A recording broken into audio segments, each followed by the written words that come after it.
Hello मेरे प्यारे दोस्तों, क्या आपको पता है फांसी देने से पहले अपराधी के कान में जल्लाद क्या बोलता है? और क्या आपको पता है कि फांसी की सजा सुनाने के बाद जज पेन की नींव क्यों तोड़ देते हैं? तो इस वीडियो में आप फांसी से रिलेटेड कुछ ऐसी रहस्यमय बात जानोगे कि शायद पहले आप और कहीं नहीं जाने होंगे। So let's get start now. Number 1, क्या आप जानते हैं कि फांसी देते वक्त कौन कौन मौजूद रहते हैं? दोस्तों, अगर जानते हैं तो बहुत अच्छी बात है, और अगर नहीं जानते हैं तो आज जान लीजिए कि फांसी देते समय कुछ ही लोग मौजूद रहते हैं। फांसी देते वक्त वहां पर जेल अधीक्षक और एग्जीक्यूटिव मजिस्ट्रेट, जल्लाद और डॉक्टर मौजूद रहते हैं, और आपको बता दें कि इसके बिना फांसी नहीं दी जा सकती। नंबर 2, क्या आप जानते हैं आखिर सुबह के समय सूर्योदय से पहले ही फांसी क्यों दी जाती है? तो मेरे प्यारे दोस्तों, जान लीजिए कि फांसी देना जेल के अधिकारियों के लिए बहुत बड़ा काम होता है, और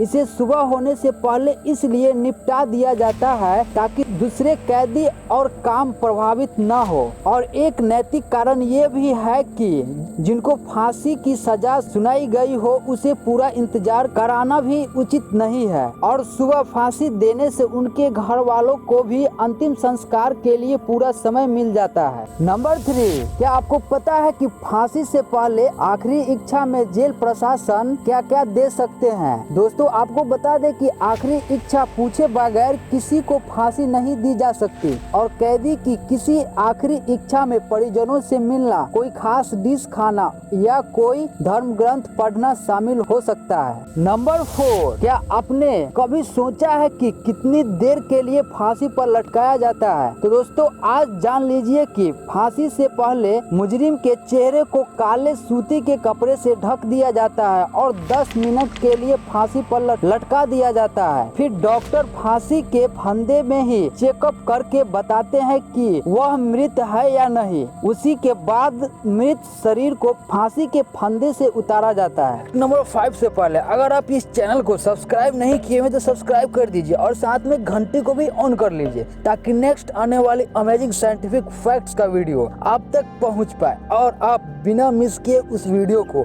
देख पाए। और अगर आप यह काम पहले ही कर चुके हैं तो थैंक यू वेरी मच। और हाँ मेरे प्यारे दोस्तों, नेक्स्ट आने वाली वीडियो इससे भी गजब और अमेजिंग होने वाला है, तो आप सब्सक्राइब जरूर कर दे और साथ में घंटी को भी ऑन जरूर कर ले। नंबर 5, सुप्रीम कोर्ट के दिशा निर्देश के अनुसार जिसे मौत की सजा दी जाती है उसके रिश्तेदारों को कम से कम 15 दिन पहले खबर मिल जानी चाहिए ताकि वे लोग आकर मिल सके। नंबर 6, दोस्तों, आपको यह जानकर हैरानी होगी कि फांसी की सजा पाए कैदियों के लिए जो फंदा तैयार किया जाता है वह जेल में ही सजा काट रहा कैदी ही उस फंदे को तैयार करता है। और आपको बता दें कि यह व्यवस्था अंग्रेजों के जमाने से चली आ रही है। नंबर 7, देश की किसी भी कोने में फांसी की अगर नौबत आती है तो फंदा सिर्फ बिहार की बक्सर जेल में ही तैयार होता है। इसकी सबसे बड़ी वजह यह है कि यहाँ के कैदी इसे तैयार करने में माहिर माने जाते हैं। नंबर 8, क्या आपको पता है कि फांसी के फंदे की मोटाई को लेकर भी मापदंड तय है? आपको बता दें कि फंदे की रस्सी 1.5 इंच से ज्यादा मोटी रखने का निर्देश है, और जेल के मैनुअल के अनुसार रस्सी 6 मीटर लंबी होती है। नंबर 9, आप यह जानकर चौंक जाएंगे कि भारत में फांसी देने के लिए बस 2 ही जल्लाद है। 1 मेरठ के पवन जल्लाद, 2 पश्चिम बंगाल के मेहताब जल्लाद। और दोस्तों, आपको ये जानकर हैरानी होगी कि ये जल्लाद जिन राज्यों में रहते हैं वहाँ की सरकार इन्हें 3000 रुपए महीने देती है, और किसी को फांसी देने पर अलग से पैसे दिए जाते हैं, और आतंकवादी संगठनों के सदस्यों को फांसी देने पर उनको मोटी फीस दी जाती है। जैसे इंदिरा गांधी के हत्यारों को फांसी देने पर जल्लाद को 25,000 रुपए दिए गए थे। नंबर 10, दोस्तों, हमारे देश में दुर्लभतम मामलों में मौत की सजा दी जाती है। अदालत को अपने फैसले में ये लिखना पड़ता है कि मामले को दुर्लभतम यानी रेयरेस्ट ऑफ द रेयर माना गया है।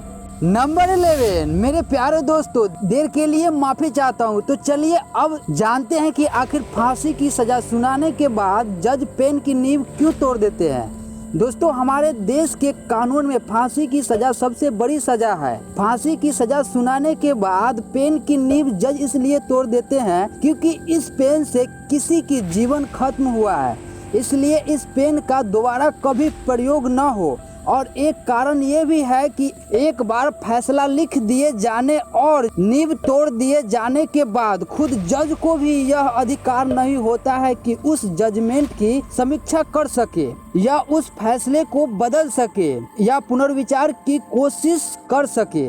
नंबर 12, दोस्तों, देर हुई खत्म। चलिए अब जानते हैं आखिर जल्लाद मुजरिम को फांसी देने से पहले उसके कान में क्या बोलता है। दोस्तों, जल्लाद फांसी देने से पहले अपराधी के कान में यह बोलता है कि मुझे माफ कर दो, हिंदू भाइयों को राम राम, मुस्लिम को सलाम, हम क्या कर सकते हैं, हम तो है हुक्म के गुलाम। अब तो पता चल गया होगा दोस्तों। मेरे प्यारे दोस्तों, वीडियो कैसा लगा नीचे कमेंट करके जरूर बताना, क्योंकि आपके एक छोटे से कमेंट और लाइक और एक सब्सक्राइब से ही तो मेरा एनर्जी एक्टिवेट होता है और रात भर बैठकर वीडियो बनाता रहता हूँ। तो दोस्तों, आज के लिए बस इतना ही, फिर मिलेंगे किसी नेक्स्ट अमेजिंग फैक्ट वाला वीडियो के साथ। Thank you for watching this video, bye bye and you take care.